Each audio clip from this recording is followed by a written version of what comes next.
Well, hello and welcome back, my bottle language buddies. My name is Jesus Enrique Rosas. I'm the bottle language guy, and welcome to episode, I forgot, it's 82 of the Jesus Enrique Rosas show.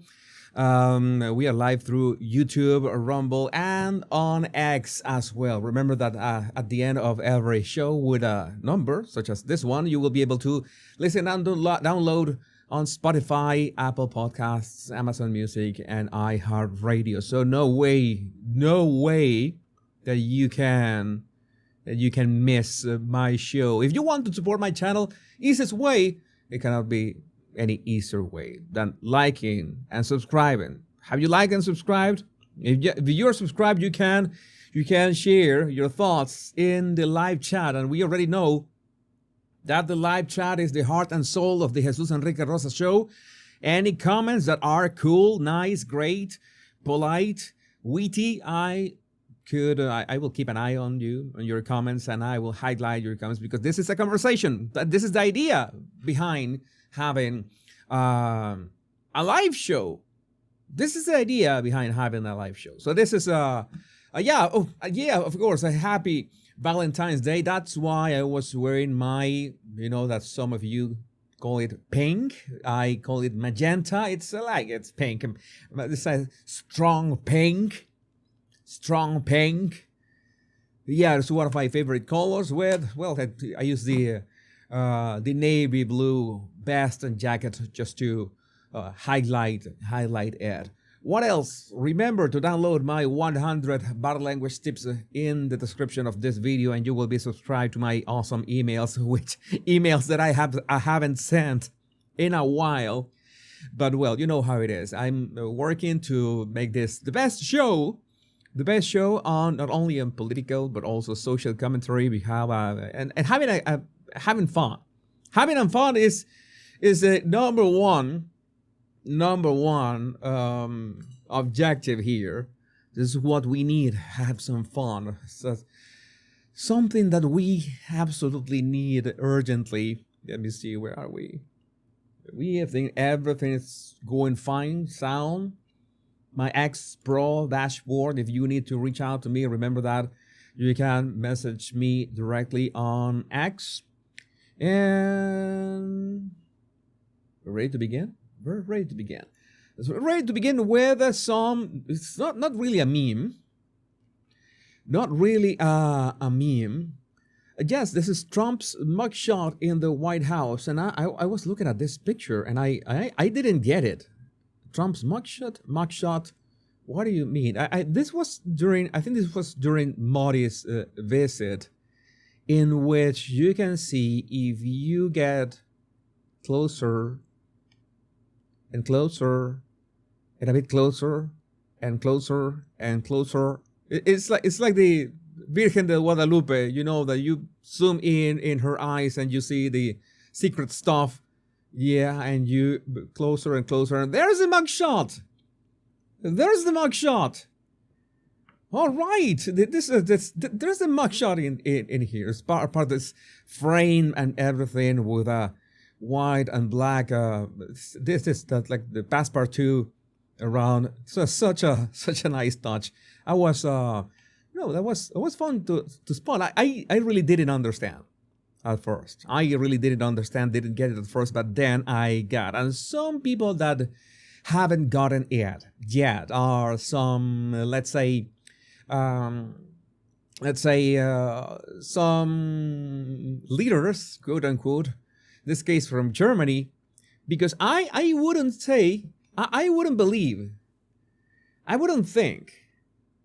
that it will come the day in which the Taliban would be kind of, how to put this, have more common sense than Germany's leaders. Update, that we cover what happened to Germany yesterday. Update, the Taliban have said they would be prepared to cooperate with Berlin on the deportation of Afghan asylum seekers. Plural, not just the one who did the horrific. No, Afghan asylum seekers in return for the reestablishment of a consulate in Germany. So Is this a bargaining chip?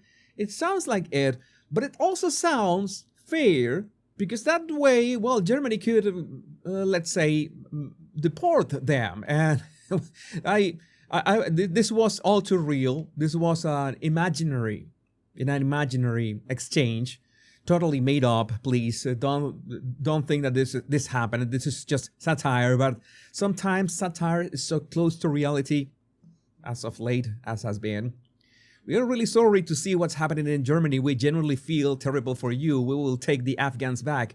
You don't deserve this. And you can imagine the Germans, Scholz saying, "You Taliban are sick, a cruel proposal straight out of 1930s Germany."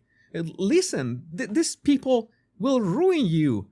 Google Adolf Hitler. Yeah, it's like this kind of suicidal empathy is going to destroy nations. And sadly, if you're in Germany, we're gonna find out. We're gonna find out in less than 2 weeks if Germany has any chance of redeeming, of coming back. But I am not that hopeful. As the same that I am not hopeful at any moment that the Obamas are going to share a picture especially in Barry's X account that doesn't need a trigger warning. I mean, I was scrolling and then I said, again? Oh yeah, the other day was for Michelle's birthday. That video analysis almost got to 900,000 views. That was really viral. And now this, 32 years together and you still take my breath away. Yeah, I would say, if I woke up to Michelle in the morning, fuck's sake, that would take not my breath away, my soul away. Like I would need a defibrillator. You know what, that thing that they do in the medical TV shows. The one that clear that thing. Oh my God. No, man. No, God, no. Can I say something without getting killed? Can I say something without getting killed? I didn't know. My first reaction is that I didn't know that the Predator franchise was getting another movie. And oh no, it's Michelle Obama. Right. What the F? And I'm going to say something. Another thing is that one of them is getting more feminine and the other is getting more masculine. I will leave it to you to decide which is which. But that's all I'm going to say. That's all I'm going to say. For those of you that are still asking, my tie is magenta. It's one of my favorite ties. It's in fact one of my favorite colors. And yes, having studied graphic design is something that you know, cyan, magenta, yellow, and black.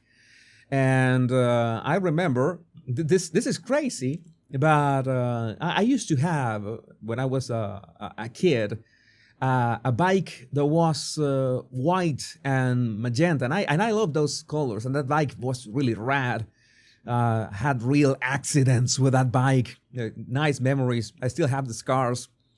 And I don't remember anybody telling me, "Oh, your bike is so gay. It's like pink." And oh, no, nobody told me like that. They said, "Oh, it's because it was like this bright magenta. It was a half white, half a magenta. It was let's say it was not masculine, but the design was so great. I don't know. I've always liked that color. And today is Valentine's Day, and we are celebrating love with the Obamas, or maybe not. Not. This is not that celebrate. Let's move on. Let's move on, people. Let's move on. What is today's first topic? Oh yeah, we got some memes and some stuff I need to mute because there's a lot of copyrighted music in here. I don't want to get triggered. Where's my clock? I need my clock. I'm going to, where's my clock? Here's my clock.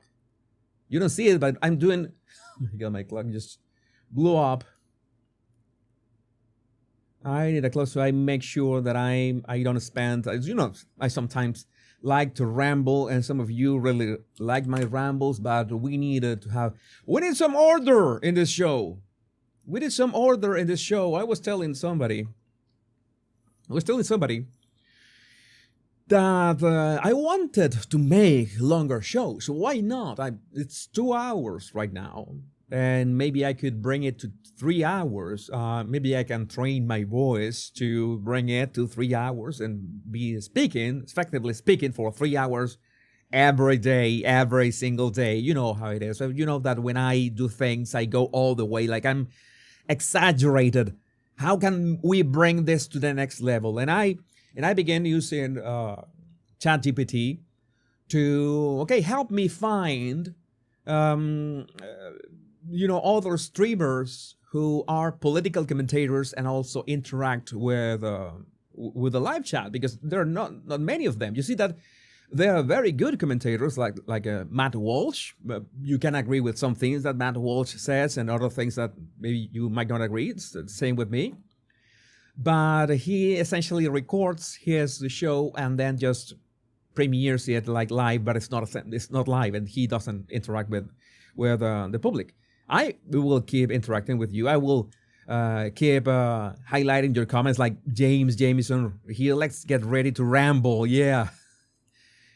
So I asked ChatGPT which other political commentators have this style, and well, there was one that was not really conservative. It was Hassan Pinker, Hassanabi. I don't know if you know Hassanabi. And I asked ChatGPT, how long are Hassanabi's streams? His streams on Twitch. He has a mainly young male audience. He streams between 6 and 7 hours daily. And I say, what? You cannot be serious. No, this has to be one of those hallucinations from ChatGPT. Who can live stream 7 hours a day? And effectively, yes, he streams between 6 to 7 hours daily. What? I don't know if that typo was. I don't know if that typo was on purpose. Cafe Max, but at some point, Hamas Piker. Yeah, 7 hours. No, man, it's like that. And then they told me, yeah, it's because, well, he is left wing, right? And you know that all these left wingers are unemployed, are crumb bums, and they have 6 or 7 hours to spend all day, every day, to listen to this prick speaking about lefty stuff. So that would mean my show is for busy people. I try to make it as succinct as possible, but if you cannot watch the whole show, you can also watch the independent topics that I upload afterwards. Yeah, that's the rabid anti-Semitic terrorist sympathizer, that clown. Yeah, that one, Hassanabi. That one. So I asked ChatGPT, and ChatGPT told me, well, Teen Pool also interacts with the public. I haven't seen Teen Pool interacting with the live chat that much, but this is something that I want to do. I want to double down on this. I want you to know that if I make my show longer, there's no problem. You can just watch 1 hour, 2 hours. If I make 3 hours, you're gonna watch all 3 hours. I want to expand to other topics as well. You remember that I was doing some interviews. I started doing interviewing people. I interviewed Ed Latimore. I interviewed Leilani Dowding. I interviewed Jim Clear. I have to release that interview. I've yet to release that interview. But I realized, that the issue was me. It's like this is like not my thing. But you know that I try to experiment with stuff, with lengths, and so far, the format that you can tune in to the live show, you can send your comments, we can spark conversations from your comments as well. And of course, most important, you can consume the topics that you want after I upload. I will try to upload them faster, right? That is that's something that I should do. So if you want to, maybe the next morning, it's your 7 a.m. the next day, you already have the complete menu of all the topics that I covered on the previous day show. Again, I want to make this as flexible as possible. I want to make it as how to say this, as adapted to the way that you want to absorb or consume the information. And right now, the things that we are going to consume are RFK Jr.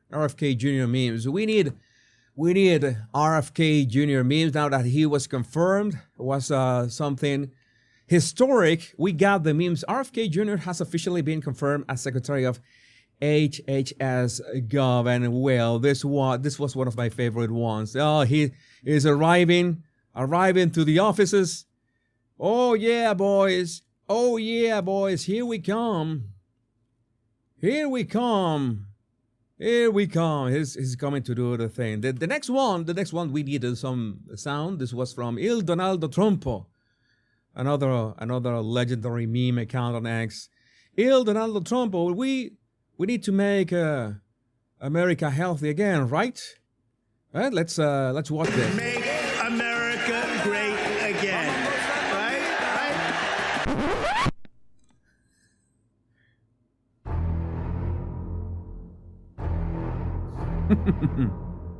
We're gonna make America healthy again, you know. We're gonna make America healthy again. And this one from This Is Reino. RFK has been confirmed as Secretary of Health and Human Services by the Senate. He has dedicated his life to giving children safer foods and medicines. He was censored, banned, ridiculed, and attacked, but now he is in charge of America's healthcare. And I'm gonna play just the beginning because I don't know if this music is copyrighted, but this meme is legendary as well.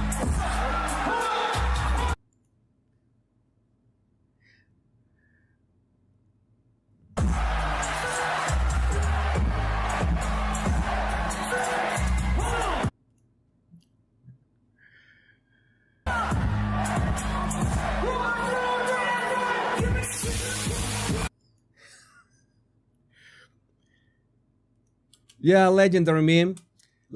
I had to turn the music on off. You know how YouTube works. If you put the whole clip, then it's gonna be a trigger. And this is a trigger warning because this is really loud and really short. So wait for it. RFK Jr. was just confirmed as the HHS Secretary, and you went to rummage through the fridge. This is what is gonna happen. If you're going for that, you know, at around 1 or 2 a.m. for that cold piece of pizza, this is what's going to happen to you. Surprise, motherfucker. Yeah, surprise, MF. But beyond the memes, more than the memes, we had a very touching speech from RFK Jr. in regards of all the years that he had been praying and waiting for the chance to do something for the children of the United States. And this was a very touching speech. This is just one part of that speech. If you want to see the full speech, you can look for it in YouTube, in fact. And then RFK Jr.'s acceptance speech is powerful. Just listen to this. For 20 years, I've gotten up every morning on my knees and prayed that God would put me in a position where I can end the childhood chronic disease epidemic in this country. On August 23rd of last year, God sent me President Trump. And he gave me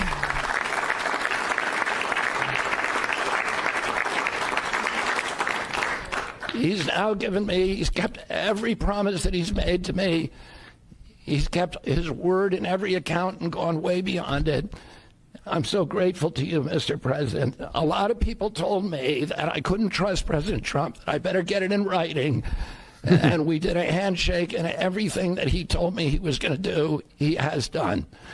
And I'm so grateful to him, and I've told you before, I genuinely believe that you are a pivotal historical figure, and you are going to transform this country at a time when we see all of the indicia of democracy now in tatters in our country.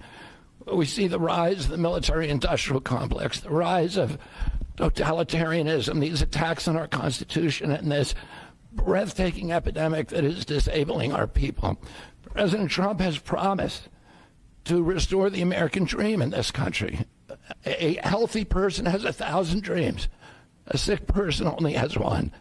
60% of our population has only one dream, that they get better. President Trump has promised that he's going to restore America's strength. I think that is one of the most powerful messages that I've heard from RFK Jr., that a healthy person has many dreams. A sick or ill person has only one.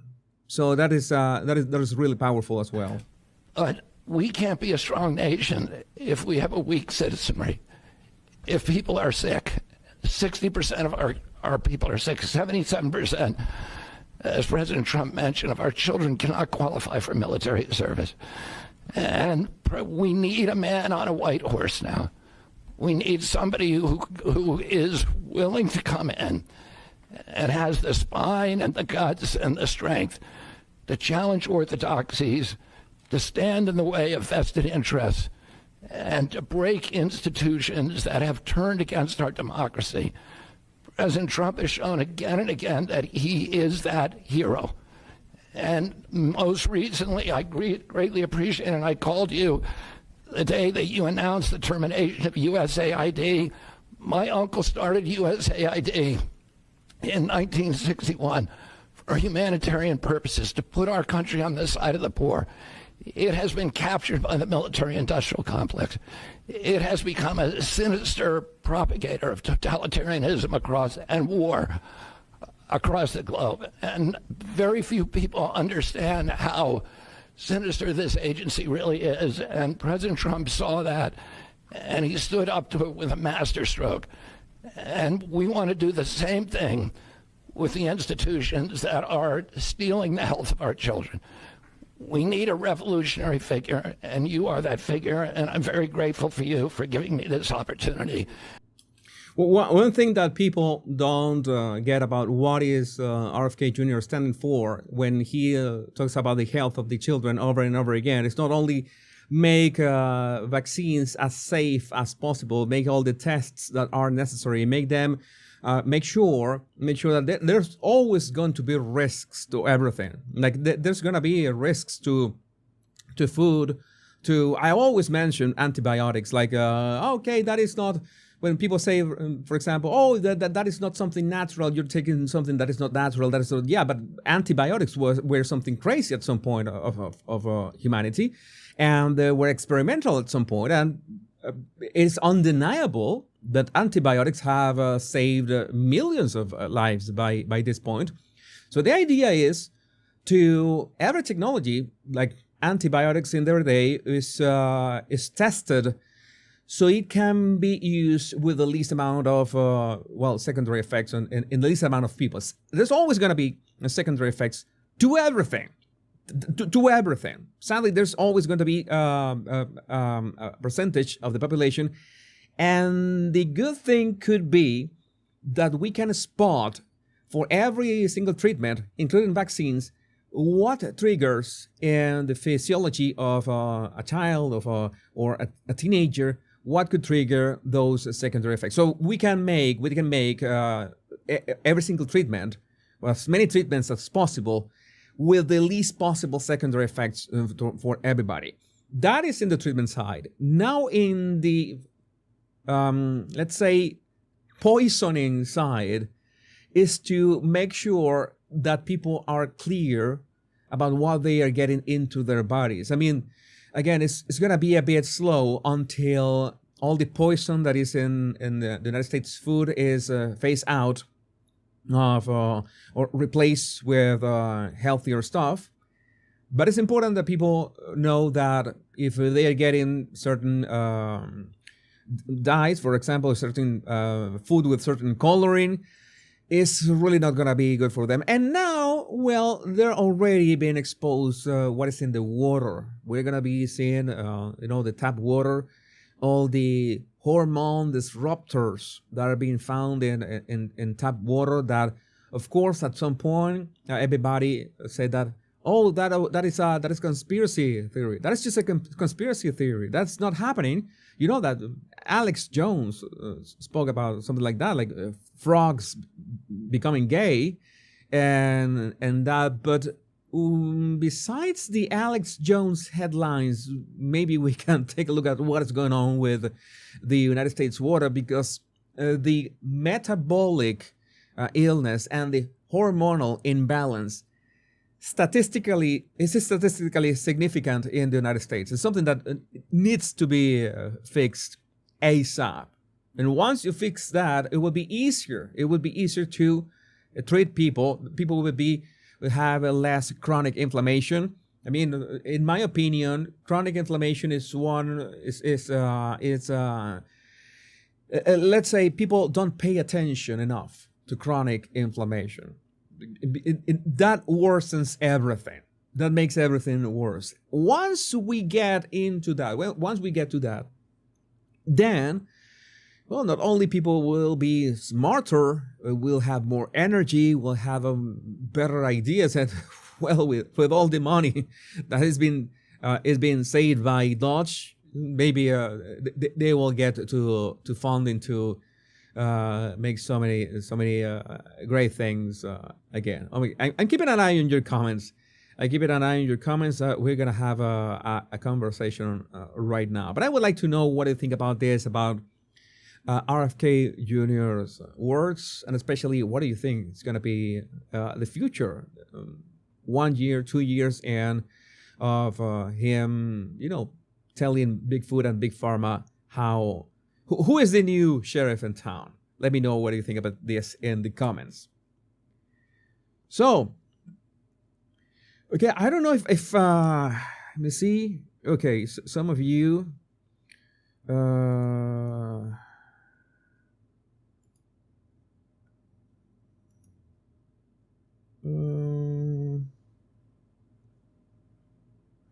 me see. All of a sudden, I began. I don't know why I mention other. I would not mention any other content creators. Now I know. Episode 82. In episode 82, I found out. I will save that one for the memoirs. In episode 82, I found out that if I mention other creators on my show, then there begins some kind of scrimmage, or that's not scrimmage, it's a blitzkrieg in the comments, especially with those sensitive topics. I mean, it's like you can go for it. You can go for it, absolutely, but you have to take it easy. Which mods are in the house? Only Jenny? It's only Jenny in the house. SJB, are you here as well?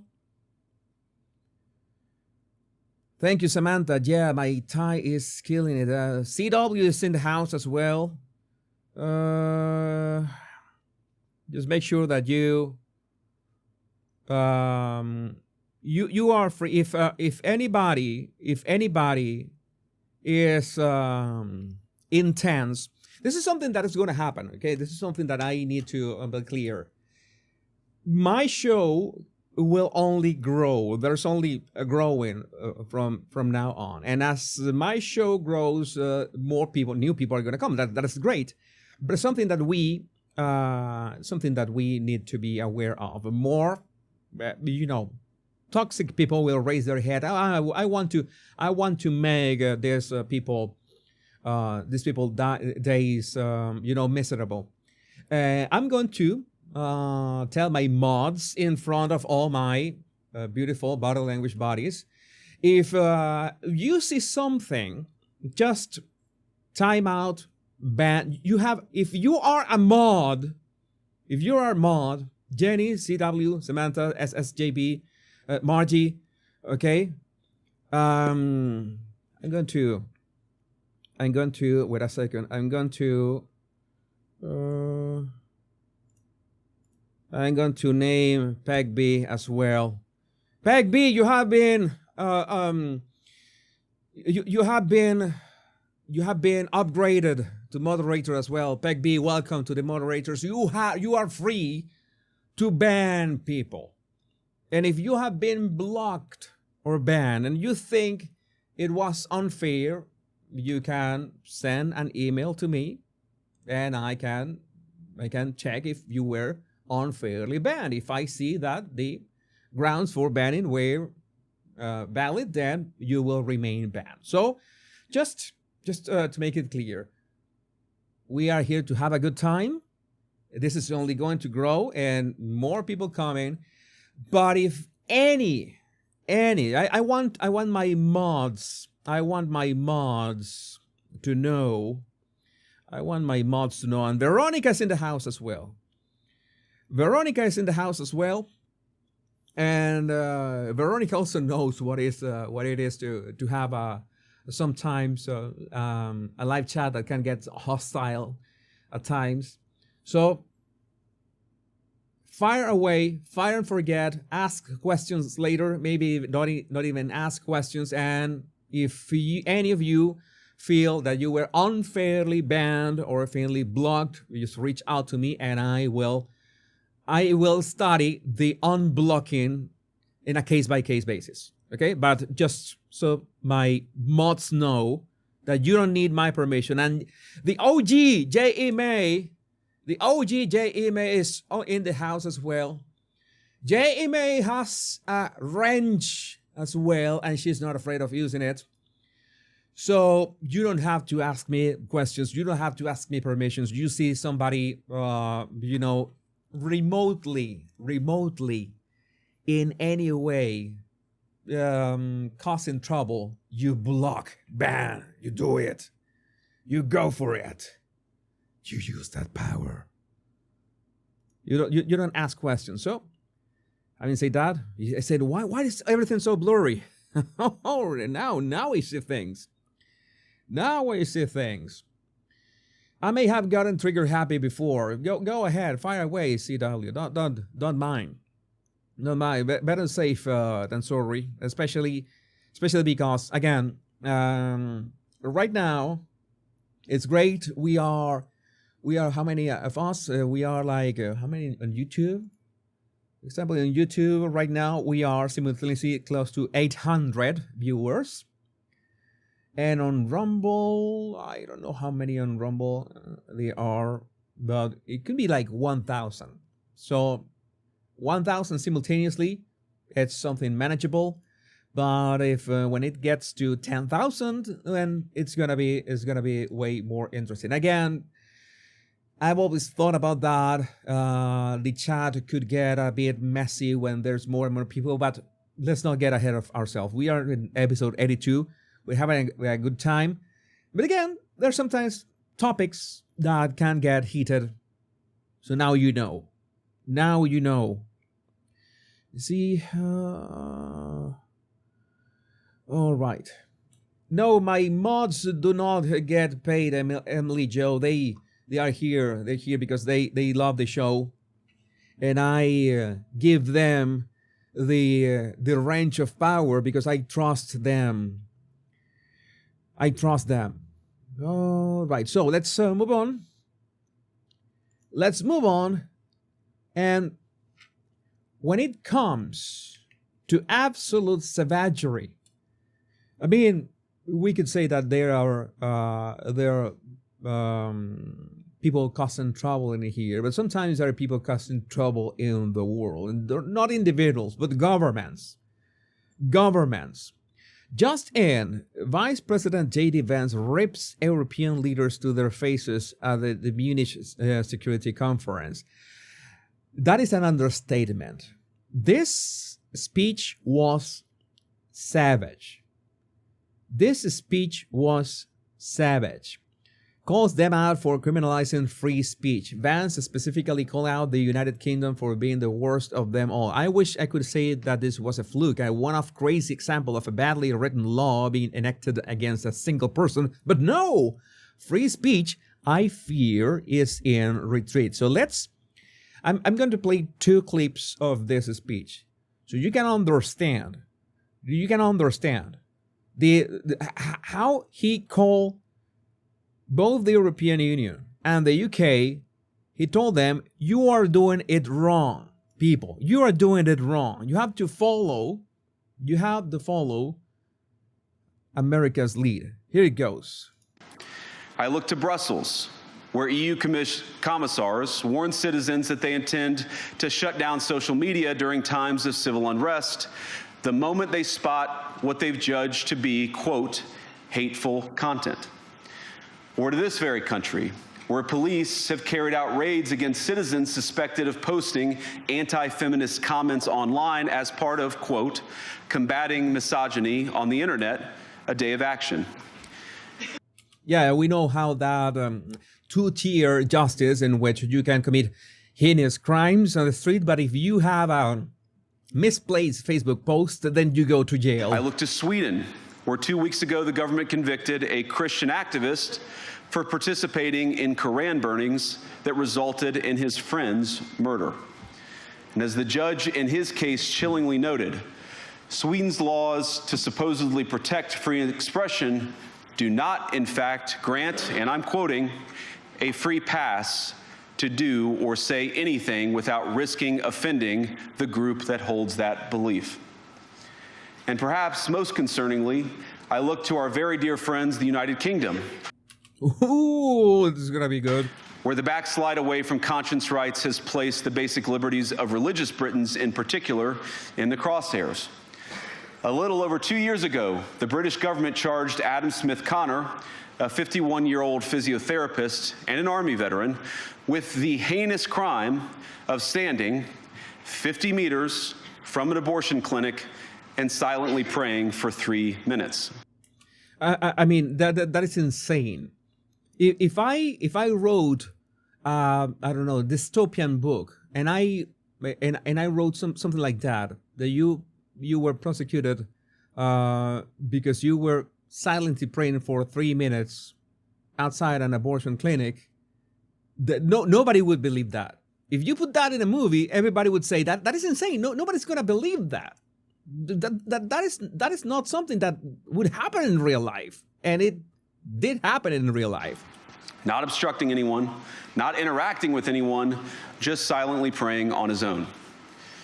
And after British law enforcement spotted him and demanded to know what he was praying for, Adam replied simply, it was on behalf of the unborn son he and his former girlfriend had aborted years before. Now, the officers were not moved. Adam was found guilty of breaking the government's new buffer zones law. Breaking the new buffer zones law. I'm going to talk about the UK in a minute. Which criminalizes silent prayer and other actions that could influence a person's decision within 200 meters of an abortion facility.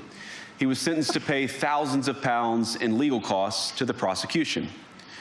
Now, I wish I could say that this was a fluke, a one-off crazy example of a badly written law being enacted against a single person. But no, this last October, just a few months ago, the Scottish government began distributing letters to citizens whose houses lay within so-called safe access zones, warning them that even private prayer within their own homes may amount to breaking the law.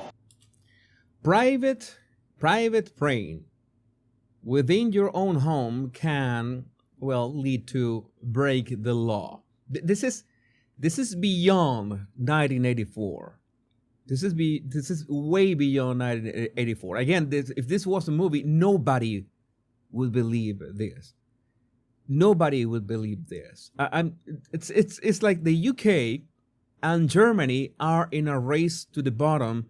Sweden not far behind. I have to say, Sweden is not far behind. And I'm not saying that the countries are completely lost. Although Germany is leading that competition. Is leading that competition. But how to say this? It doesn't look like they are going to do any kind of U-turn on this.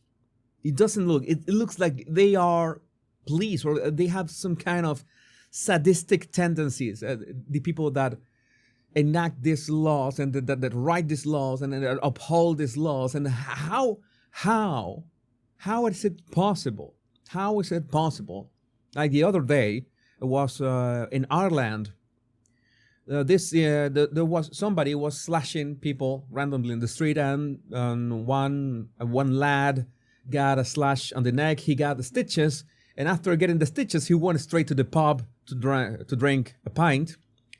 And he was drinking a pint at the pub. Oh, he was so tough, and everybody was saying, "Oh, it's Irish made."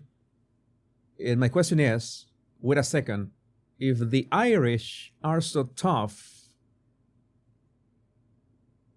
why are you being invaded?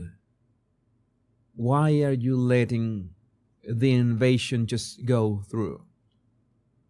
The Scottish, how are the Scottish letting this happen?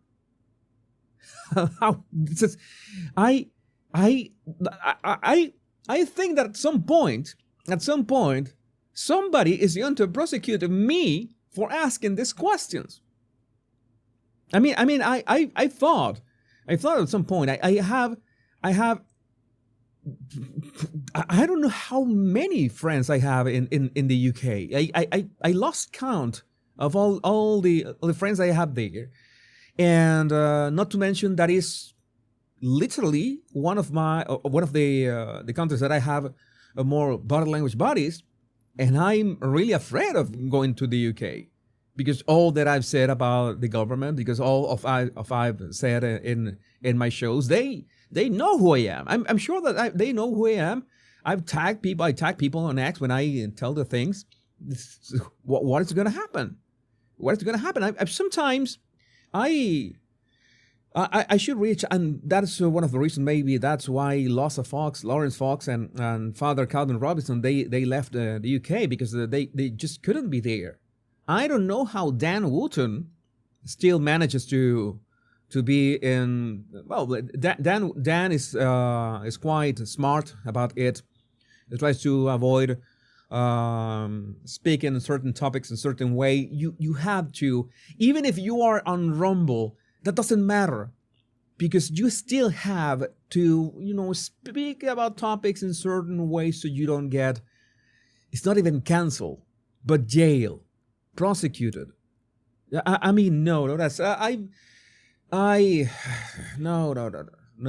This is not something that anybody wants for their countries, and so many of those countries are under a silent attack. And J.D. Vance was there, calling them to their faces, like calling them out. You are doing this wrong. This is insane.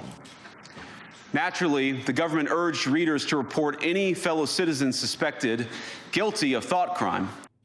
That is basically Cuba under Fidel Castro, Trudeau's dad. That is essentially Cuba under Fidel Castro. You were going to encourage, if not awarded or te dan una recompensa for snitching on your neighbor. About what are we talking about? But it's nuts. That's what I'm telling you yesterday, that if your country is getting too toxic, your duty is just leave. It's just beat it, because you can't You can't fight that. In Britain and across Europe, free speech, I fear, is in retreat. It's in retreat. And the other thing that he spoke about is Vance warns European leaders that mass migration is the most pressing issue facing their countries today, and that if they don't listen to people's concerns about it, they can consider themselves democracies. Oh my God, you're not a democracy. It's not that you're not a good Christian, or no, you're a bad person. No, you're not a democracy if you don't listen to your people. And in the UK, not that we mentioned the UK, you can remember the words of Douglas Murray. For 20 years, the people of the UK have stated they don't want the immigration. They do not want the immigration, and not the Tories, not Labour Party have paid attention to that.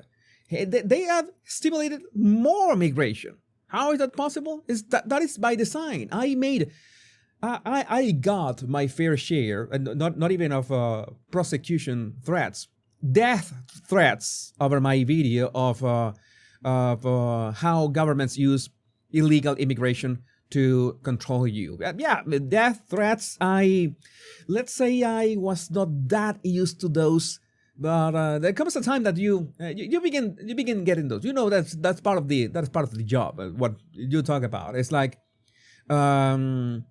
people got certainly upset. Not only those who are illegal migrants, but those who defend them for some reason that I cannot comprehend. I can understand that if you are, for example, an attorney that works with these cases, yeah, of course, illegal migration is part of the job. It's part of your, it's what brings money to you. I don't know how you earn money with that, by the way, but that's not my problem. But you have a vested interest in that. Immigration attorneys, I can understand. You want all the illegals coming in. I can understand that. Governments, I know you want the illegal immigration coming in because that way you can control people more easily. But the citizens, nobody wants them. Nobody wants them. And if you want them, you have been brainwashed because of this woke agenda, or gaslighted because of the guilt. Oh, you are a bad Christian, you're a bad citizen, you're about this and that because you don't accept migration. And of all the pressing challenges that the nations represented here face, I believe there is nothing more urgent than mass migration. Today, almost 1 in 5 people living in this country moved here from abroad. That is, of course, an all-time high. It's a similar number, by the way, in the United States, also an all-time high. The number of immigrants who entered the EU from non-EU countries doubled between 2021 and 2022 alone. Double in 1 year. And of course, it's gotten much higher since. And we know the situation, it didn't materialize in a vacuum. It's the result of a series of conscious decisions made by politicians all over the continent and others across the world over the span of a decade. So he's essentially saying all this fuck up was on purpose, was conscious, was not by accident. We saw the horrors wrought by these decisions yesterday in this very city. And of course, I can't bring it up again without thinking about the terrible victims who had a beautiful winter day in Munich ruined. Our thoughts and prayers are with them and will remain with them. But why did this happen in the first place? You think that this is some kind of coincidence? There is a Munich security conference, and you have that horrific thing happened yesterday. You think this is some kind of a message, a wake-up call? You think that they're going to pay attention to that? Maybe they are not going to pay attention to the accident. No, that doesn't. No. Can't you? It's like that Norm Macdonald meme. But let's continue. I digress. It's a terrible story, but it's one we've heard way too many times in Europe and unfortunately too many times in the United States as well. An asylum seeker often a young man in his mid-20s, already known to police, rams a car into a crowd and shatters a community. How many times must we suffer these appalling setbacks before we change course and take our shared civilization in a new direction? So you are, he's telling them to their faces, you're incivilized, you're becoming incivilized. Import the third world, become the third world. I am telling you people, I come from the third world. I know how it is. I know what you can make of your high trust societies that are not high trust anymore. I'm warning you. It's like I come from the future. Like I come from the future meme. No. I come from the third world. I'm telling you, close the doors, make the filters much stricter, because you're gonna pay, and you're gonna pay really expensive. Luckily, in the United States, there have been this process of, deportation. But Europe, in Europe, I am not holding my breath. I am not holding my breath. No voter on this continent went to the ballot box to open the floodgates to millions of unvetted immigrants. But you know what they did vote for? In England, they voted for Brexit, and agree or disagree, they voted for it. And more all over Europe, they're voting for political leaders who promise to put an end to out-of-control migration. Now, I happen to agree with a lot of these concerns, but you don't have to agree with me. I just think that people care about their homes, they care about their dreams, they care about their safety and their capacity to provide for themselves and their children. And they're smart. I think this is one of the most important things I've learned in my brief time in politics. Contrary to what you might hear a couple mountains over in Davos, the citizens of all of our nations don't generally think of themselves as educated animals or as interchangeable cogs of a global economy. And it's hardly surprising that they don't want to be shuffled about or relentlessly ignored by their leaders.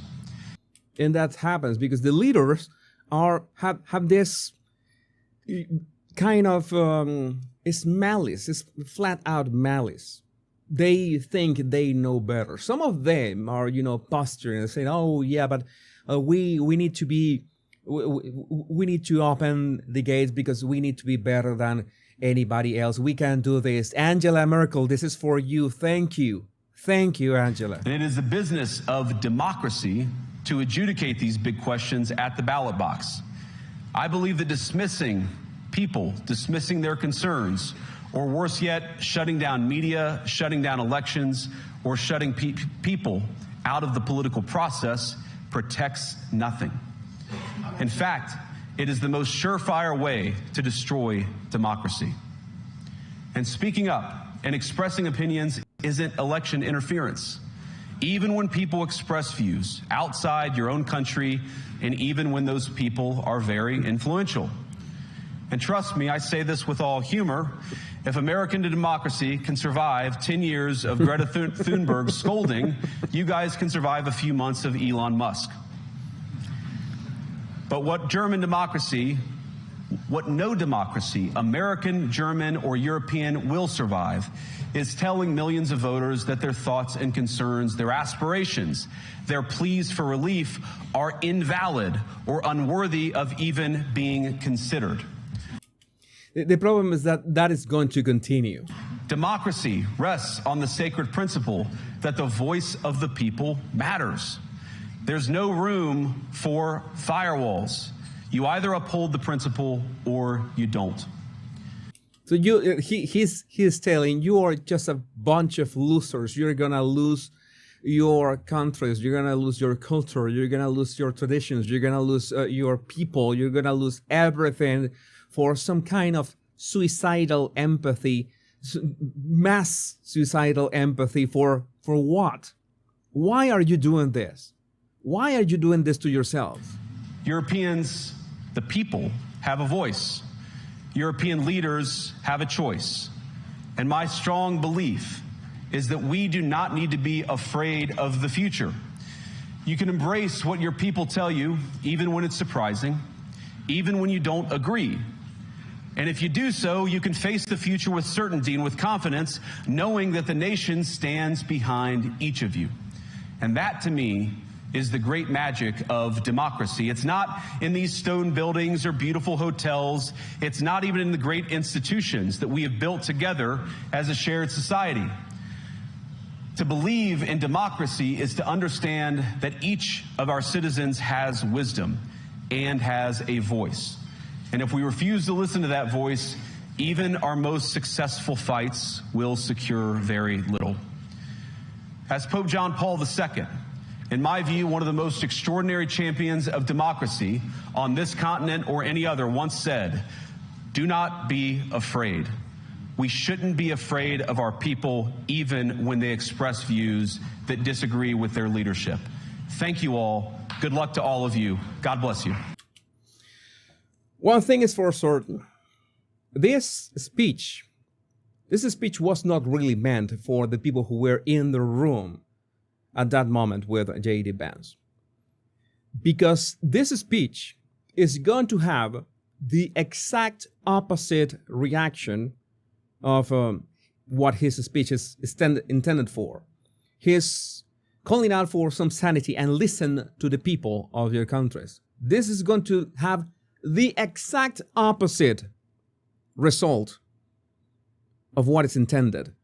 And of course, in fact, J.D. Vance knows this. He knows this. He knows that these people have acted out of malice, and they are not going to change. This is not a Touchstone Pictures movie.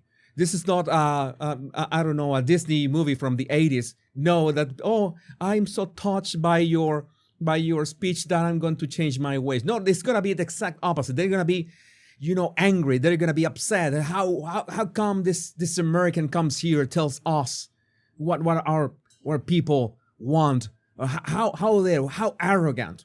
It's going to be the exact opposite. But this speech was meant for the people of Europe, the people of the UK.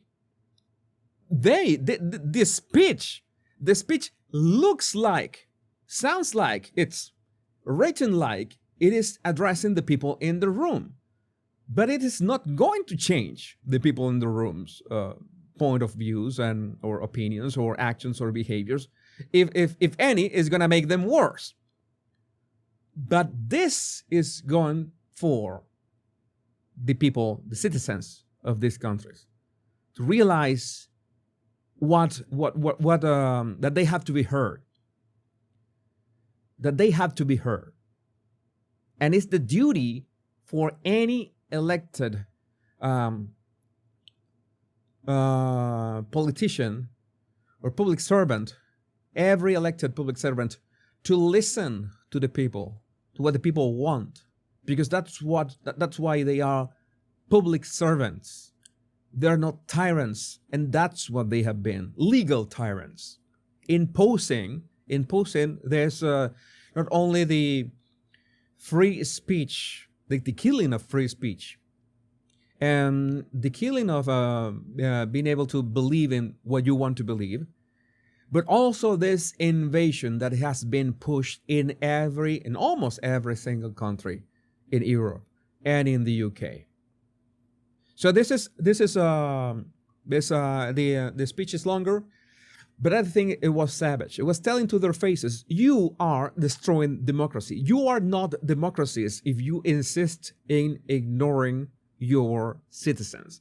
And by doing this, by censoring free speech, and by pushing for all this immigration, that's exactly what you're doing. How do you think these world leaders, these European leaders, are going to feel about it? How dare this American? How dare this American vice president, this J.D. Vance, talk to us like this? That's gonna be their reaction. The thing is, can this actually change something at the ballot boxes? Can people in Europe and the UK decide that yeah, we need to go and vote for something different. And this is the issue. This is a big problem in many ways. It is that in so many instances, there are not many options, real options available for real change. And in so many instances, the options that seem like change don't have what it takes for the actual change that has to be made. As in, the damage that has been done is so great that even if a party is willing to search and make a change in any of these countries, they don't seem hard enough. And at the same time, if they just insinuate or just suggest what has to be done to correct course, they will be labeled fascists. They will be labeled alt-right, ultra-nationalist, all sorts of things. That is the issue that I see with Europe and in the UK. That's why it was so important in the past elections of the United States that Donald Trump won those elections. I can't imagine what would have happened with the world. The bullet we literally dodged as humanity if Kamala Harris would have become the president of the United States. That is unimaginable. This is one step that we have worldwide to regain some sanity. And that sanity, I know that many of you come from the United States, are watching me from the United States, but many of you are also watching from these countries. The only way to do this is the same way that Donald Trump won the elections in the United States, is registering and voting. Registering and voting, and most important, demanding that your vote and your voice is heard and your opinion is heard. Having said that, I made my video about Germany. You can check it out. It's already published in my channel. I need to stress again that if you see no real change, you don't see a party that offers real change. You don't see an actual way out. You don't see any politician that really cares for your country. Or if the politicians that care for your country have no actual influence in actual change, you must leave. It's not going to be easy, but maybe at some point I will tell you. Maybe this week, maybe this weekend, I could address the problem with Venezuela right now, in which we literally, there's no politician that has any way of turning things around. And I know that there are many of my Venezuelan friends and even family listening and say, hey, Jesus, don't make us lose hope. I need to be realist. If you're in Venezuela and you were still thinking that there was going to be any kind of change, this is the time that you have to really, I need to talk to you, venezolano, directamente, and tell you that you have to leave the country. And I'm talking about Venezuela. And maybe, I don't know what is your situation in, I don't know, in Portugal or in the Netherlands or Austria or Spain or Germany. In Germany we know the possibility, but we also know all the baggage that is behind those that possibility. So again, the craziest part of this is that this is not a difficult topic to understand. You know that these countries have been invaded on purpose, have been invaded by a radical extremism of abroadians that have no intentions of integrating to the culture and have absolutely no intentions of behaving according to, the local customs, let's say. I don't want to get into more trouble than the one that I'm gotten into. So you have to make a decision. But you have to make a decision. You have to go to the ballot boxes. You have to vote. You have to, I would say that you have to raise your voice, but if you're in the UK and you raise your voice, I will be responsible because I know what's going to happen to you. I could raise my voice in the name of the UK, call Keir Starmer a two-faced villain, but I'm not in the UK. That is a big difference. I can say that. But if you cannot even have an opinion about what kind of flags are being raised in your neighborhood, what kind of the noise or customs or things that certainly are not part of your culture and tradition, and you cannot talk about that,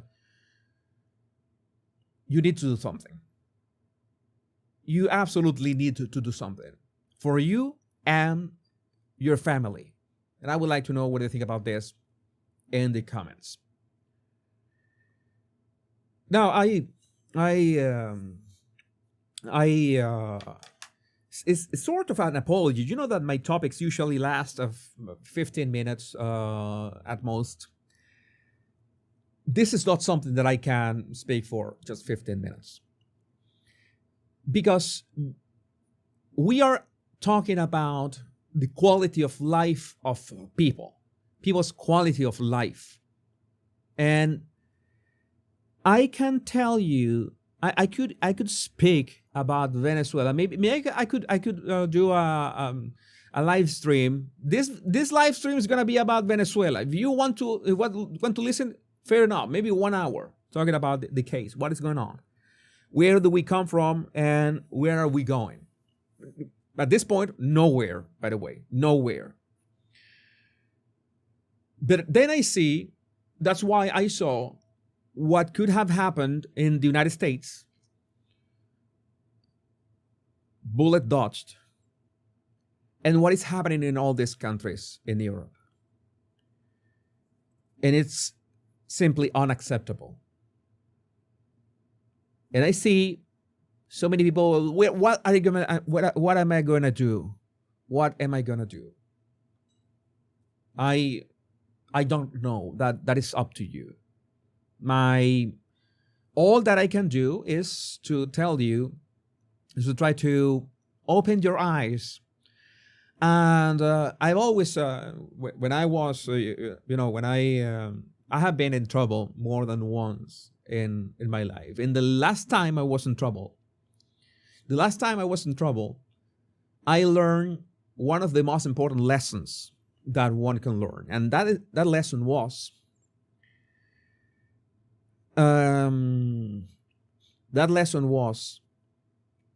don't see things worse than they really are.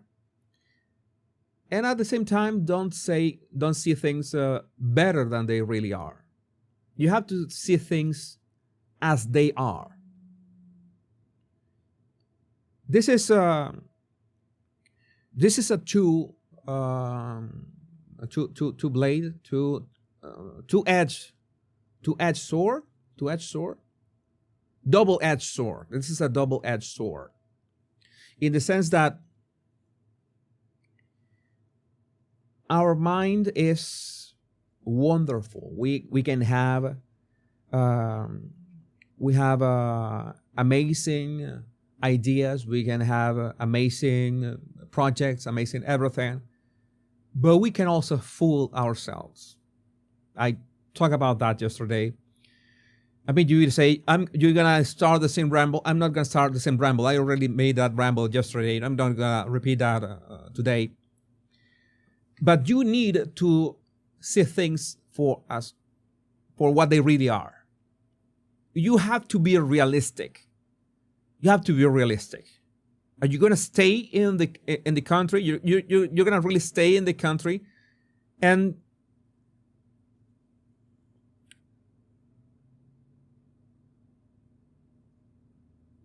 I'm going to tell you that might hurt you,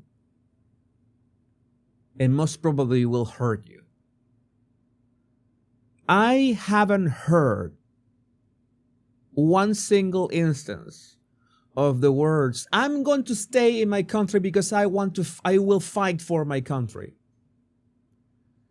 that people were actually fighting for their country. They was just coping with whatever was happening in the country because they were afraid of whatever could happen outside of the country. I'm not saying that it's easy to leave your country. I'm not saying that it's easy to go somewhere else. What am I going to do? I don't know. But what I do know is that you have to do something. Between doing nothing and doing something, you 100%. You 100% will regret doing nothing along the way, down the way. It's better to do something. Do something. My recommendation. Your mileage will vary. That's something that it's nothing. Nobody's gonna change. But it is my responsibility that if this speech is so current in both free speech and unfettered immigration and how it's affecting these countries, and has to become J.D. Vance has to come and literally skull fuck all these so-called leaders and just ram it down their throats so they can understand. Of course, they're going to be upset, okay? That is pretty much non-consensual, but that message has to be gotten out. And I'm talking to you from the side of somebody who saw his country going down the drain. Then again, like 2/3 of my lovely body language buddies are from the United States, but 1/3 are from all over the world. So for that 1/3 is this message. Is this message? Yeah.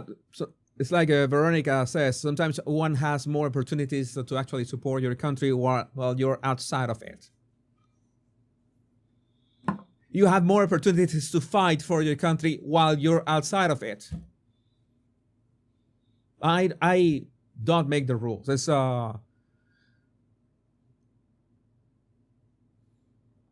yeah, these are the words that I have to use. There's no other way to say the things. Let me see. What else of nonsense? Oh my God, what is this? Well, let's talk about a topic. Let's talk about the topic. Another topic that now we talk about elections, and now that we are talking about the odds for future elections, we need to talk about the odds. Wait a second. I need to make sure to generate some subtitles in here.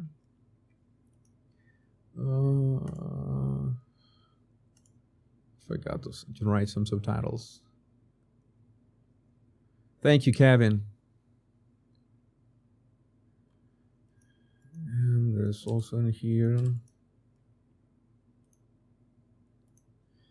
Wait a second. Just 1 second. And I will be right back at you. So, time to move on.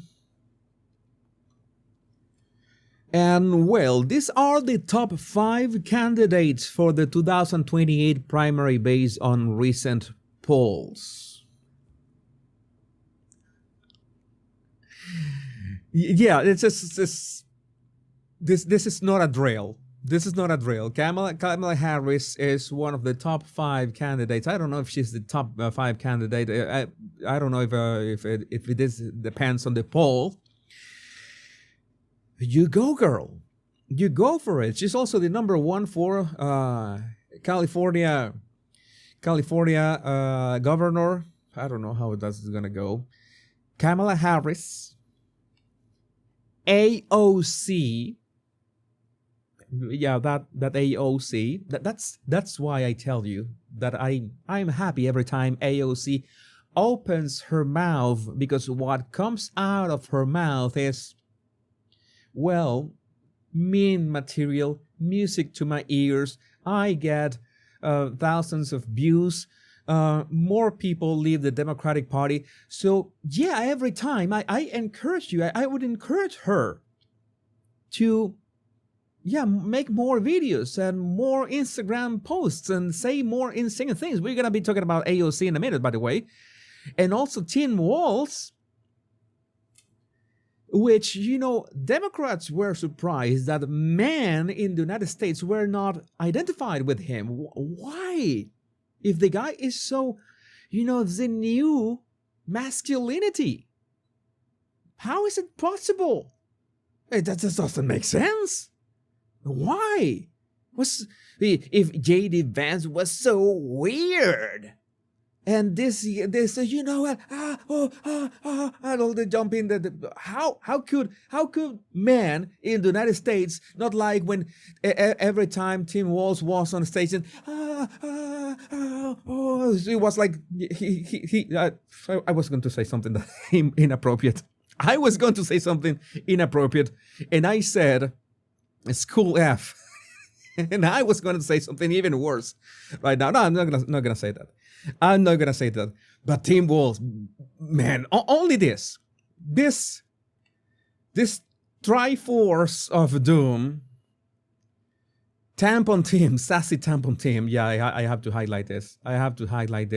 Kids are relevant. Sassy Tampon Team. Oh, yes. Also, Gavin Newsom. I would watch a debate between Gavin Newsom and J.D. Vance. That would be nice. That would be nice. And this picture. Let me get started, please. I need. Today's not the day. Today's Friday. Valentine's Day. Take it easy, Jesus, please. Pete Buttigieg.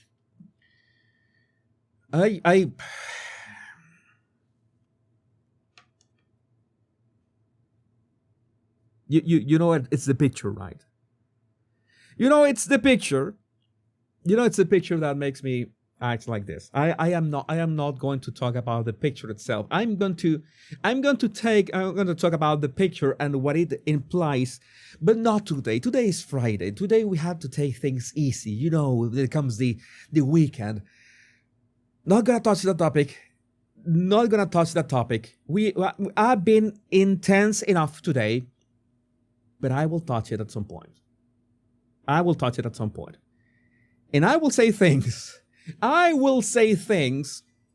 Yes, that's a baby, Christy B. That is a baby. And no, you don't want the story. I'm not going there. No. I'm not going there. Not going there. I can just imagine. You can imagine my attorneys. Jesus, didn't we have this conversation in which you told us that certain topics, like this redacted topic, you were going to, consult us before addressing it? But well, this is your lineup for Democrats. There's also Gretchen. I forgot her last name. Gretchen Whitmer. Who else? It's not like you're adding much to the list. But there's one lady that is, coming up, and she's trying to steal the limelight. And I think because let's say one thing. Same thing. Kamala Kamala, you had your chance, but Kamala, you can't retire right now. You can't. Does Kamala have grandchildren? Oh, Kamala doesn't have grandchildren. Oh my God.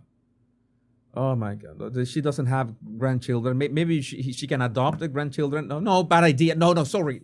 Scratch that. No.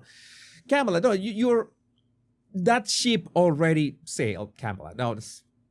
We need younger people. Not you, AOC. Not you, because you are going to literally destroy your own career thanks to your own Instagram. Not that I'm complaining, but that's what's going to happen.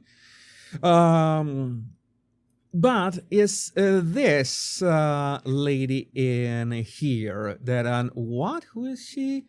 According to a congressional source, Jasmine Crockett. This is like this game, Super Smash Bros. Jasmine joins the fight. Jasmine joins the fight. Is seriously contemplated a run for the Democrat Party's nomination in 2028. Prominent party donors and leaders have shared with her that her bold, confrontational style is precisely what's needed to challenge MAGA. Oh yeah, because you know, Kamala was the nice aunt, was the party of joy, and then you need an ebony Karen. You need an ebony Karen to challenge MAGA. Here comes the ebony Karen, and here's where the Soros kid is here with Kamala as well. Here's with Pelosi, maybe sharing some stock advice, because Representative Jasmine Crockett now has a reported net worth of $9 million, despite being paid $174,000 a year.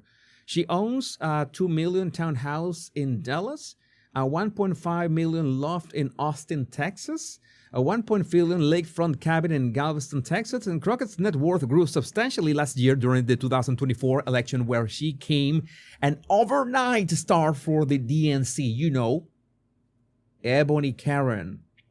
Yeah. My God, Salzila. Oh, Salzila. There are now reports that Crockett is eyeing a 2028 the presidential run, and with a massive increase in funds, it appears that there could be some truth to these reports. Crockett looks like an entirely different woman before the DNC made her their newest puppet.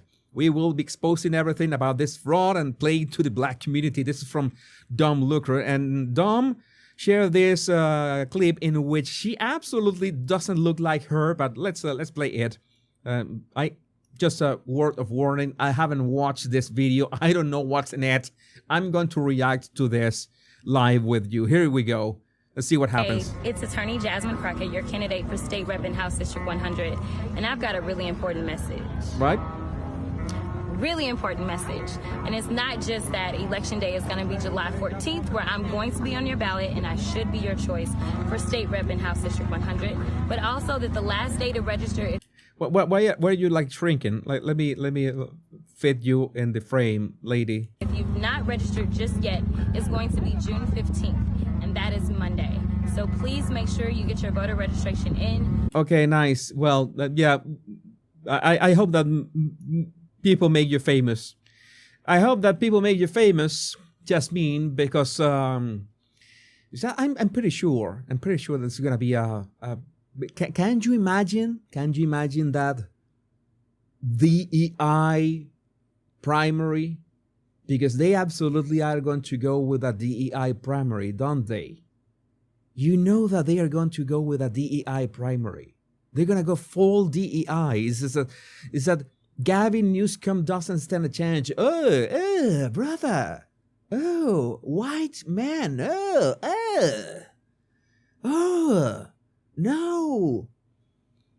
At least Pete Buttigieg is a white guy, but he likes it in the butt, so he qualifies.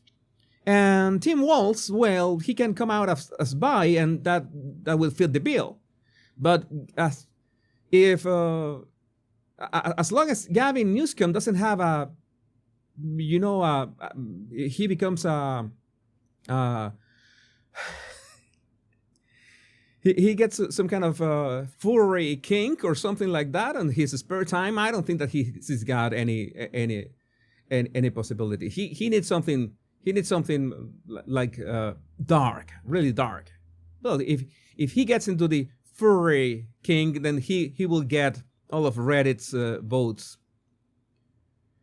No, this is gonna go full DEI. This is gonna go full DEI. Go be my guest. I'm gonna tell you. You are going to help me have so much content. I will have to make 20 topics a day. 20 topics a day. Kamala here, AOC here, Tim Walz here, Gavin Newsom, Pete Buttigieg, all that. I might be doing, like, in 2028, I might be doing 7-hour live streams daily. As in my throat and my voice will be trained, training like Rocky. 2 hours every day right now, 2 hours every day, and we can bring it to 3 hours and 4 or 5 and everything. Go there. And yes, develop I'm gonna sound like Alex Jones. After 7 hours deal, I'm gonna sound like Alex Jones. I'm gonna tell you.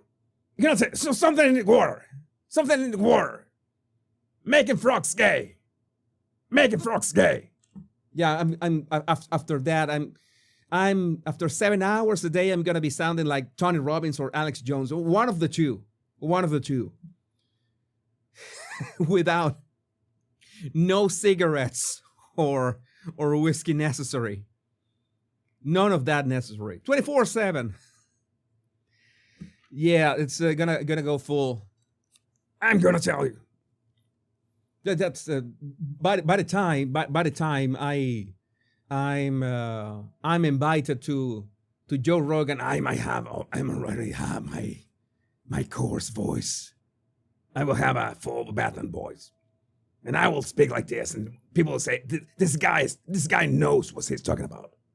This guy knows what he's talking about because he speaks like Randy Macho Man Savage."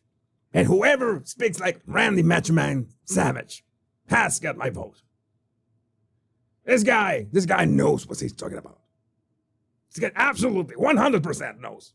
It's body language. He started with body language and then proceeded to just nail everything in politics. Yeah, yeah, I need to. Oh my God! I just went overboard. Like, let me know what you think about this in the comments. This is so I'm having fun today. I mean, I'm having fun today with these longer topics. Sometimes I get too stressed, so I have to keep the topics inside the allocated time. Sometimes I want to talk a bit more. Today's Friday, and how does the song go? It's Friday. I'm in love, and yes, today is Valentine's Day. We have this vibe. We need some. I would put some Barry White. I put some Barry White. I will practice the Alex Jones voice like 2 minutes, 3 minutes a day. It sounded like a black version of Jesus. It sounded. I'm gonna tell you. I'm gonna tell you how it was sounding. I was sounding like Kirk Lazarus. I was sounding like Kirk Lazarus. You remember who Kirk Lazarus is? Where's my picture of Kirk Lazarus? We need a picture of Kirk Lazarus right now so you can understand who am I talking about. Some of you know, some of you don't.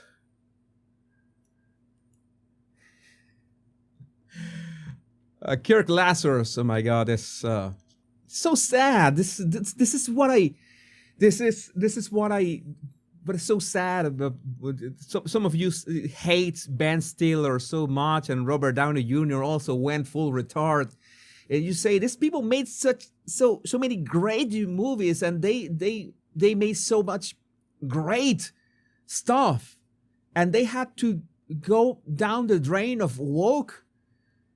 I could give Robert Downey Jr. a pass. I personally could give Ben Stiller a pass. They have made things too great for words. They made Tropic Thunder. I mean, they became. How do you make Tropic Thunder in 2028? And 14 years later, you are woke AF. How does that happen? And you had Robert Downey Jr., you had Ben Stiller, and you had Jack Black. And all of them become woke as fuck. How does that happen? It's had to be, I'm pretty sure that was the water. I'm gonna go full Alex Jones on that. RFK Jr. is gonna get to the bottom of that. I'm pretty sure that RFK Jr. is gonna find out that the water not only makes frogs gay, but makes people who made really, really edgy and not politically correct stuff, make them completely woke. It's either that or the Epstein list and the Diddy tapes and all that stuff. You know that Hollywood is rotten to the core. Rotten to the core. Or follow the money as well. That is sad. No, man, you need to have principles. You need to have some principles. You see, which other topics do we have today? Which other topics do we have today? Oh, yeah, AOC. I need to talk about AOC. And Ilhan Omar. I promised to talk about Ilhan today. And promises, and also Marty's body language. I think Marty's gonna maybe could wait until tomorrow. Let's see. When I promise a topic on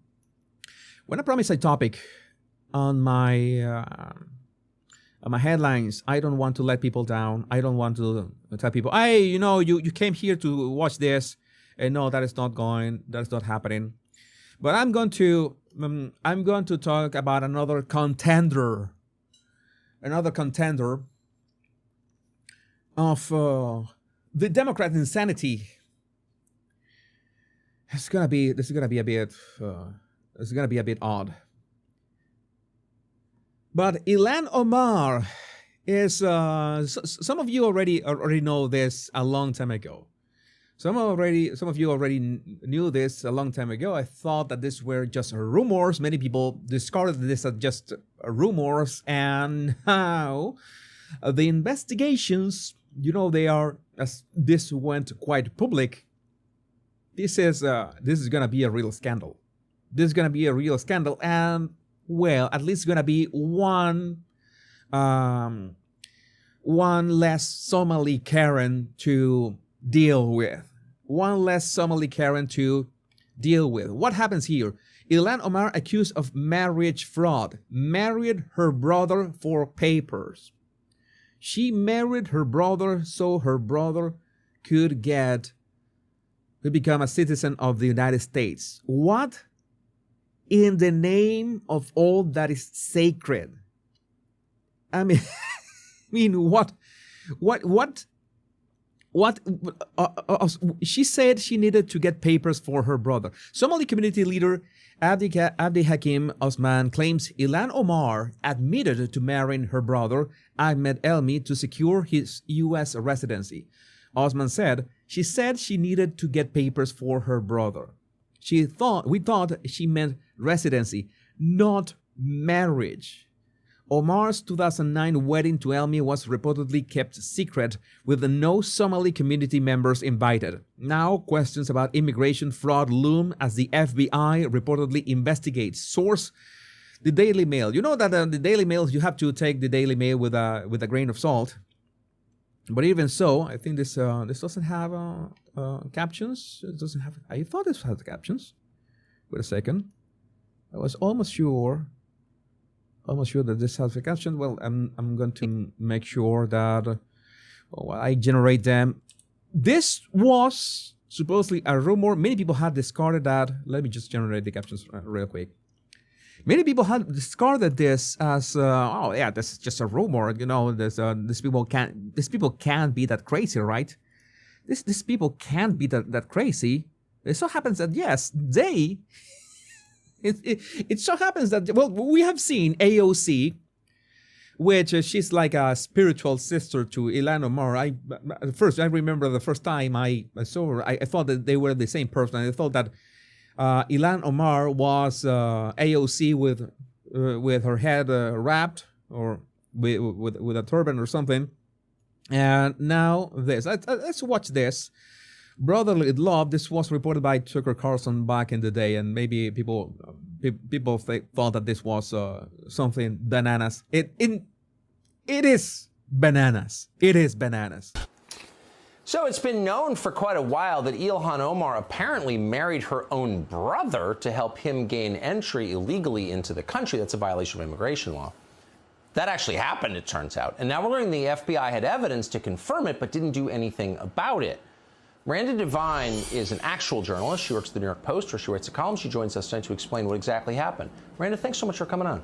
You can imagine that this was a while ago, because Tucker was still on Fox News and was years ago. And now is that if the FBI has the information, then we need to wait for Kash Patel to be confirmed. So if they find out that this was true, then it's only under Kash Patel's, let's say, watch that we're gonna confirm this. So we need to see that there's they already knew, but years ago.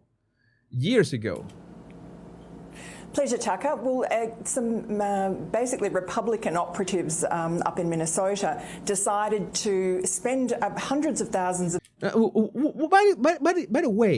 By the way, I don't know how many of my wonderful common sense crusaders are from Minnesota, but what the fuck? What the fuck is going in there that so many freaks come out of Minnesota? What is happening in there? Is that a special kind of water? I don't know. You have to make sure that you boil your water in all cases. Dollars on private investigators to really find out if Ilhan Omar was a genetic match, the DNA match to the man who was her second husband. They went to 3 continents. They found a cigarette butt and a drinking straw, which they decided they sent it to a DNA laboratory and found conclusively that the DNA matched that the second husband. I mean, with this kind of topics, I don't smoke. But at this rate, the kind of topics that we are covering in here, at some point, I will light a match, and I would have a smoke or two in here, because now what is this? It's gonna be complimenting the 1950s, image, the cigarette. Yeah, I would need to have a smoke in here. Was a sibling, according to this DNA sample. So the very day that they were going to unleash this on the world, and in fact I was interviewing one of the people involved, the FBI swooped on the gentleman, Anton Lazaro, from this Republican PAC up in Minnesota, and arrested him on some different charges. Who knows whether he's guilty or not guilty. I mean, he's not guilty until proven, but he's in jail. And so his story never got to see the light of day. I mean, luckily he'd told the FBI they were not interested. They told him the statute of limitations had run out. We managed to see the website before he took it down, before he was arrested, and managed to report the story such as it was. So yeah, it seems that the FBI new. The FBI must have records. That's why, man, if that's another thing. That's another thing. There's one possibility that Kash Patel can get confirmed in spite of all that is happening. I told you that there must be senators, that they have something on them. There must be senators that could be clean. And there also might be negotiation in between themselves and to, well, I don't know how to put this, is that they might have things between them. I mean, the senators are going to confirm Kash Patel or not. So Kash Patel might be confirmed because some senators at the same time might say, okay, I have the opportunity that this is going to come out to the light, and this political enemies or opponents are going to get the short end of the stick or something like that. We still don't know. I still give a 20% odds that Kash Patel is going to be confirmed. I might raise it to 40% now that it proceeded to a full Senate floor vote. 40% odds that he is confirmed. I still have my reservations, but man, why is this? I don't know. Of course, I already seen your comments, and your comments are gold. Your comments are gold. Let me see your live chat. Let me see your live chat. Yeah. Please do not be careful with your words toward hillbillies.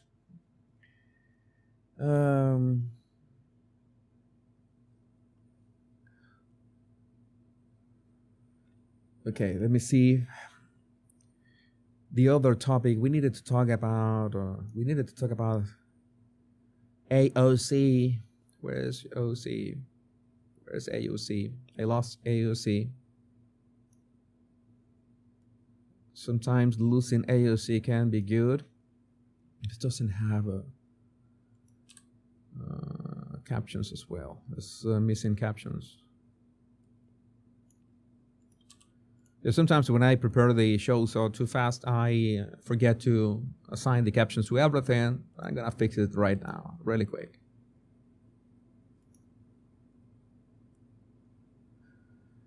Yeah, what's going on in Minnesota? Tampon team, man. Ilhan Omar.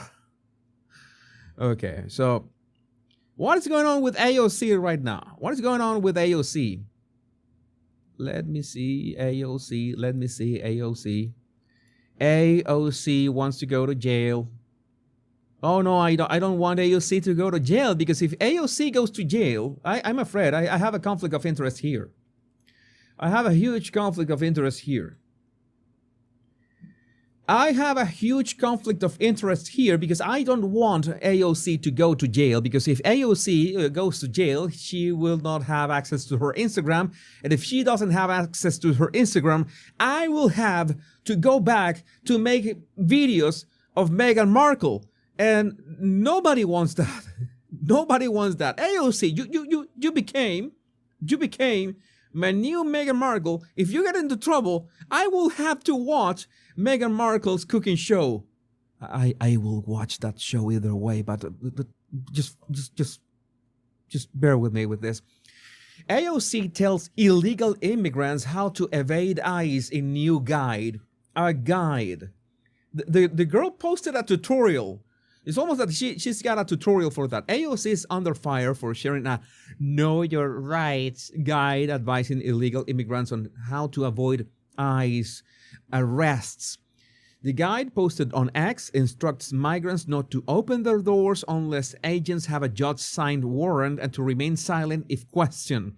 Well, I saw some tanks labeled ICE, actual tanks, and I don't think that a door is going to stop a tank. So, well, there's that.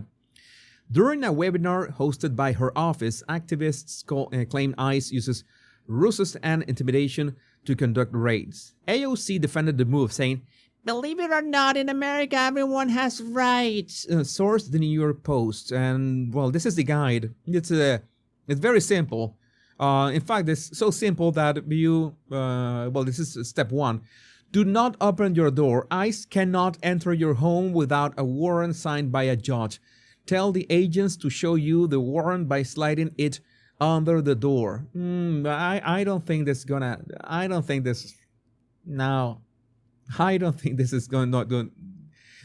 to work. That's why Tom Homan said, that's why Tom Homan said that it's better if the authorities, like in New York City, you hand us the illegals that are in jail.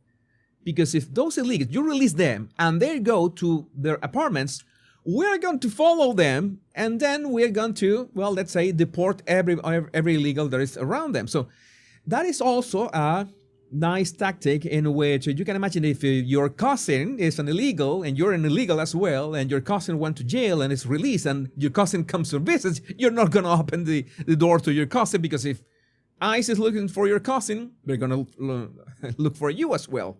So that is how it should work. How I lost track of how many times of the updates, daily updates of ICE. How many people have they seized? And breaking AOC may face charges for teaching illegal immigrants how to avoid capture, but she is doubling down on X. Oh, she's acting bravado on X.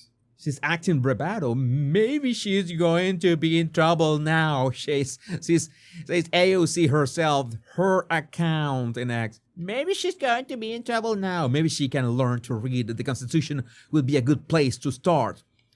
You got AOC putting out a webinar to help illegals avoid apprehension. And Haman, what did Haman said? Haman, you know that Haman is a no-nonsense guy. No-nonsense guy. And, well, I mean, it's a good thing that AOC is doubling down in the illegal thing, because many Democrats are not okay with the embrace all illegal stuff. But I'm not complaining anymore. But Tom, you got AOC out there, Alexandria Ocasio-Cortez, Congresswoman, putting out a webinar, doing a webinar to help illegals avoid, I guess, apprehension, giving tips about how to continue to remain in the country and ultimately game the system. And I sent an email today to the Deputy Attorney General. At what level is that impediment? Is that impediment? I'm not an attorney. I'm not a prosecutor. Is that impediment? Is that impeding our law enforcement efforts? If so, what are we going to do about it? Is she crossing the line? So I'm working with the Department of Justice and finding out where is that line that they cross. So maybe AOC is going to be in trouble now, but I need the AOG to opine on that. But because there's impediment is impediment, in my opinion. I'm not a prosecutor, but we need some further guidance on that. But again, if we have to take every federal dollar out of the city, we'll do it. I mean, we're done. Yeah, it's like you have to ask yourself the questions. You have to ask yourselves the question. You have to run for something, anything, if you want to have any chance. I mean, I could say that we just came from an election year, but 4 years, when you think about it, they come rather quickly. And I've told you that one of the most interesting things in this political games is, what are you running on? And I don't mean Coke. I'm pretty sure that when it comes to politics, 1 or 2 8 balls help. But I'm not talking about running on that. I'm not talking about running on which topics. Are you going to run on the trans agenda again? Are you going to run in the illegal migrants agenda? Are you going to run on what? What is going to be? How are you going to criticize the current government? Which granted, there's no perfect government. There will never be. Trump is gonna make mistakes at some point. Some moves will be hits. Some moves will be not that big hits. And of course, Democrats have to seize the opportunity of those that are not going to be hits or not going to be that effective. That is going to happen. But it is proven that they started this machine, especially in this three aspects: the gender insanity, the immigration insanity, and which was the other? It was three of them. But let's say that you have only those two. The question is, do you really think that 4 years from now, after people have noticed how regaining the sanity and the sanctity of women's spaces, of women's sports, not even 1 month into Trump's 47th Trump as 47th president of the United States, of getting rid of all the DEI. The DEI was the third one. It's like it's part of the gender stuff, but DEI, gender, illegals, you were running on those three things. And in the end, Kamala Harris was trying to hide. You know that Kamala Harris was only talking about joy and opportunity economy and abortion. And you know how that went. Now, we need to remember that 75 million people voted for Kamala. 75 million. That is a non-negligible. That is like what? That was like what? 49%, 48% of the vote. I don't remember of the popular vote. So my guess is, it's just out of curiosity. This is very fun to watch. Is even Megan was Megan in a different topic. Megan was fun at some point in many ways. For a long time, it was fun to watch. This is fun to watch in the sense that I'm curious at what is going to be their actual move. Is this what you're going to stand for with all the troubles of your constituents? With all the troubles that the people that voted for you are going for, you're going to double down on protecting illegals? You're really going to do that?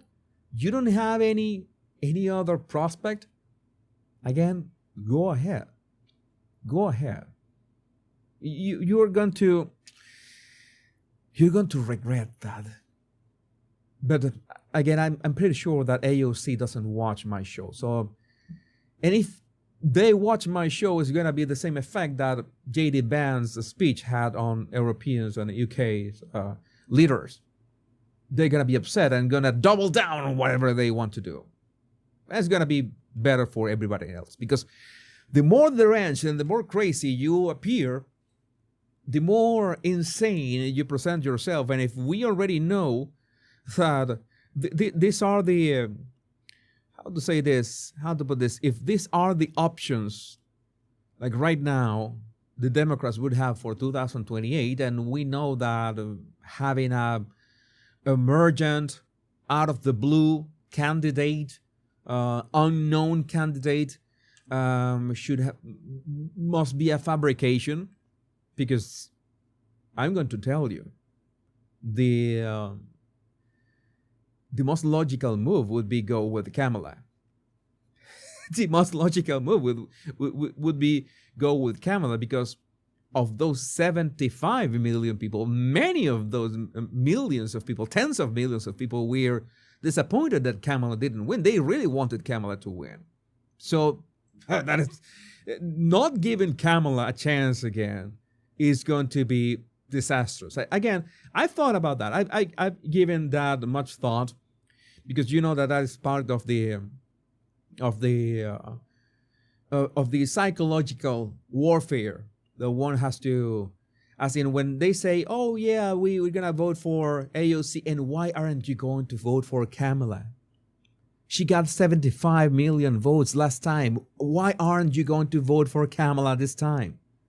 Why, if Kamala was so good, and we're going to bully all those retards with clips of all this shield saying how Kamala was so great.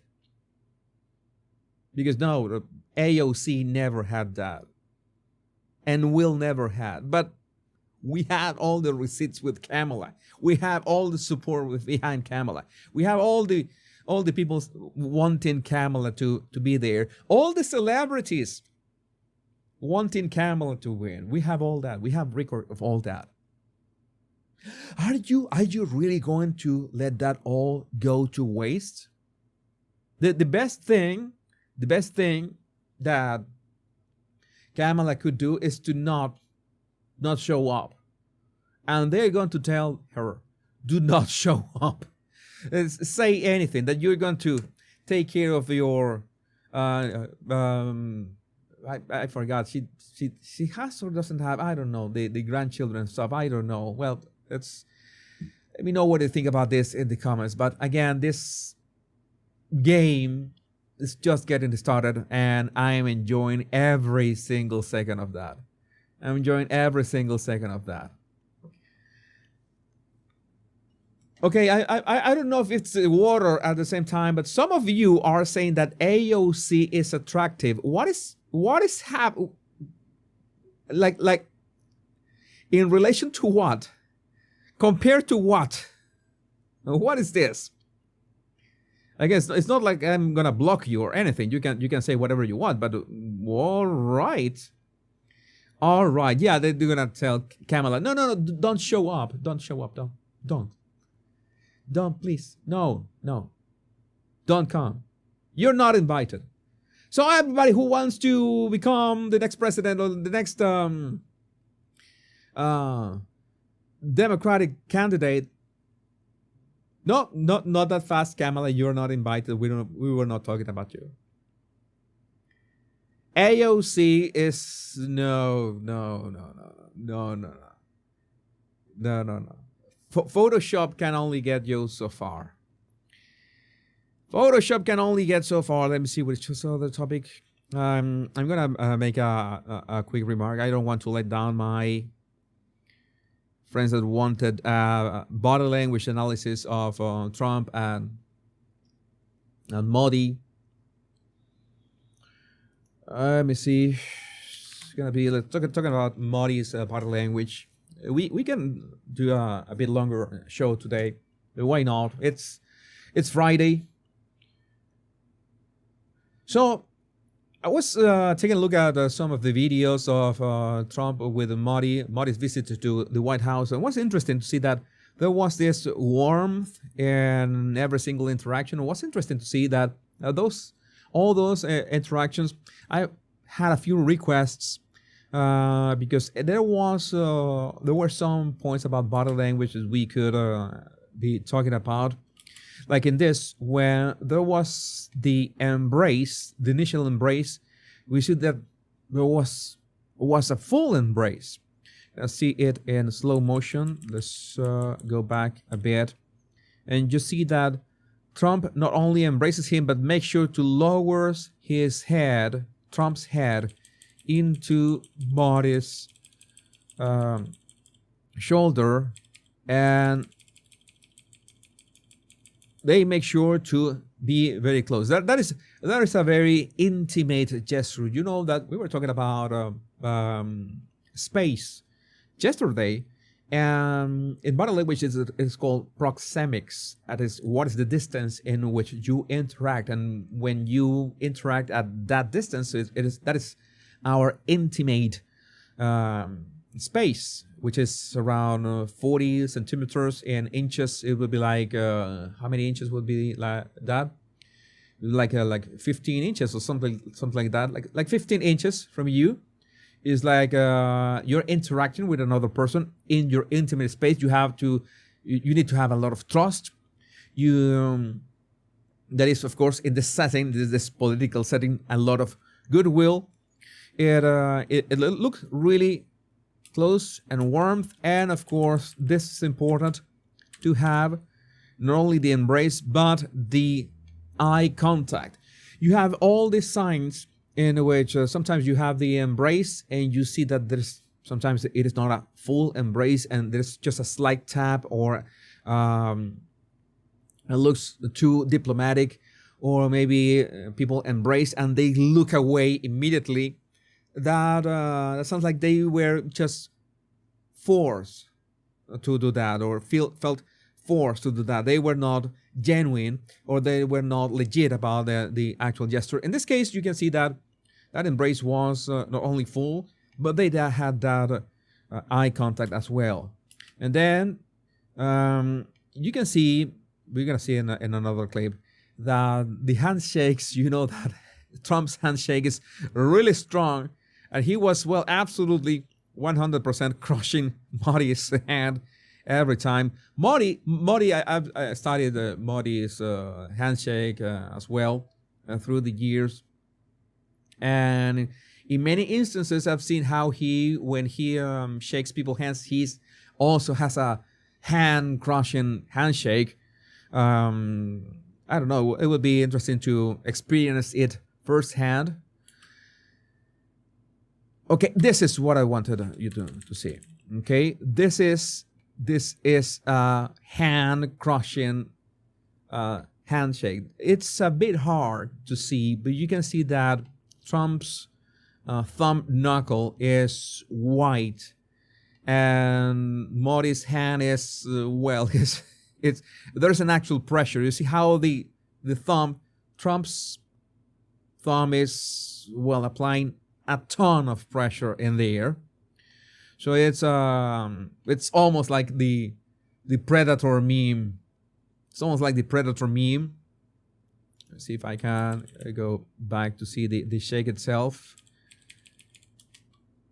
See the shake itself, and then you see that he begins to present the other people who is in the room. He's wearing that. I love this tie, by the way. I should get this tie myself. I think it was the tie he was wearing when I think that was the tie when he was sworn in. One like looks purple because it has red and blue squares, a lot of red and blue squares. I should get myself that tie. I love that tie, by the way. It would look nice in my collection. And yes, it's a very strong handshake. Very strong handshake. What happens next?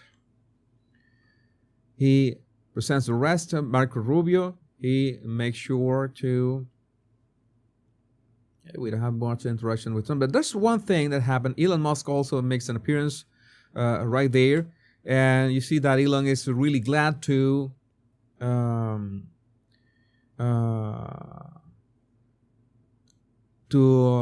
greet him. That looks like a very genuine smile. We're not used to that kind of smiles of Elon all the time, but sometimes he displays. He's really delighted of seeing Modi. It's like if they were wrestling, and this is one of the things that I wanted to comment. People were saying that since Trump, when it came down to Benjamin Netanyahu, he pulled the chair for Netanyahu. Oh, that means that Israel is controlling the U.S., but now he's doing the same for Modi. So does it mean that India is controlling the United States as well? I don't know. I think it's just a gesture. Sometimes a gesture is just a gesture. You don't have to read that much into it. And I think Trump is just trying to make his guests as comfortable as possible. And he was signing the guest book. There's a clip I want to show you, by the way. And then he helped him with the chair as well. I think that was a nice gesture. I'm sure that they shook hands again. And then there was one clip.